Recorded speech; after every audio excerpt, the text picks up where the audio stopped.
Good evening. Here we are for Psalm 36, the 36th Psalm in our Old Testament studies on Sunday night. It's another short one. Let's see, 12 verses, another Psalm of David as we work through them. And there's two groups of people found in this Psalm, God's people and the devil's people. And that's all there is in the world. Either you belong to God's people or you belong to the devil's people. There's no in between. And David starts out here talking about the devil's people called the wicked. And let's see what he says. The transgression of the wicked saith within my heart that there's no fear of God before his eyes. Or I guess the great sin of the wicked is that they don't have any fear of God. He flatters himself in his own eyes. And he flatters himself by thinking there's nothing more higher than him, nothing outside of himself. He's his own God. And he'll be that way until, here's the word in the middle of, until his iniquity found to be hateful. That's what we've got to pray for, that people will find out that their sin is a hateful thing, because then is when their eyes can be opened and turned to God. The words of his mouth, there's a problem with their mouth. See, the wicked people's mouth's got a problem. It's iniquity and deceit, sin and lies. He's left off to be wise and do good. He's not being very wise at all, because the fear of the Lord is the beginning of wisdom, and he's not doing anything good in this world. In fact, he's doing bad. He devises mischief upon his bed. He goes to bed at night and thinks how he's going to mess somebody over the next day. He sets himself in a way that's not good. He abhorreth not evil. He don't have that hatred for evil like he should have. You know, he loves evil. And then David turns the middle part of the psalm to God. He says, thy mercy, O God. That's, people like that still got hope, though, if they're still alive, because God's still full of mercy now. Thy mercy, O Lord, is in the heavens, and thy faithfulness reaches to the clouds. Thy righteousness, God's righteousness, is like great mountains. Here in East Tennessee, we look over there to the mountains, and he said, that's like God's mercy. Or if you're out on the beach, he looked to the ocean. He said, that's like God's mercy is.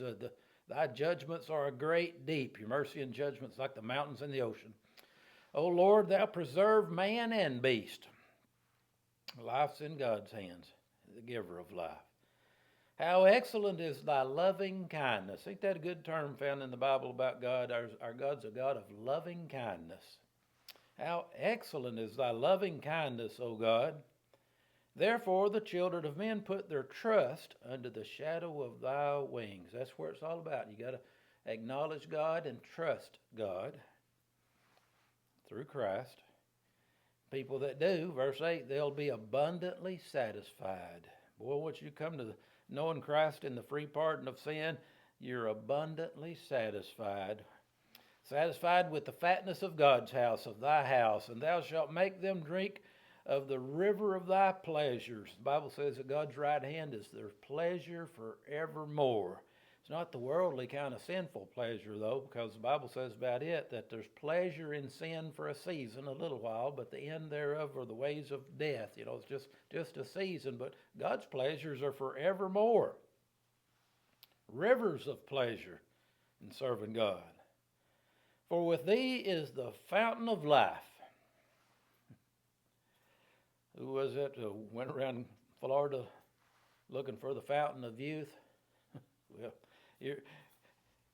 God's the fountain of youth, the fountain of life, even everlasting life. For with thee is the fountain of life. In thy light shall we see light. Oh, continue thy loving kindness unto them that know thee. Do you know him? That's the key. Do you know God through Christ? Because that's how you experience God's loving kindness. You come to him through the sacrifice of his Son, Jesus. And thy righteousness to the upright in heart. And it's his righteousness that makes us upright in heart. Our trust and faith, the just shall live by faith. We're justified by faith. It's not our works that make us upright in heart. Works will follow your faith, but it's your faith that in God's eyes make you part of the upright in heart, people who have righteousness. Let not the foot of pride come against me. He closes this prayer, this psalm with here. Let not the foot of pride come against me, David says, and let not the hand of the wicked remove me. Protect me from them, God, is what he said. There are there are the workers of iniquity fallen. They're cast down, and they shall not be able to rise. And if they don't come to know God in this life, they'll be cast down eternally and not be able to rise. See you next week for Psalm 37.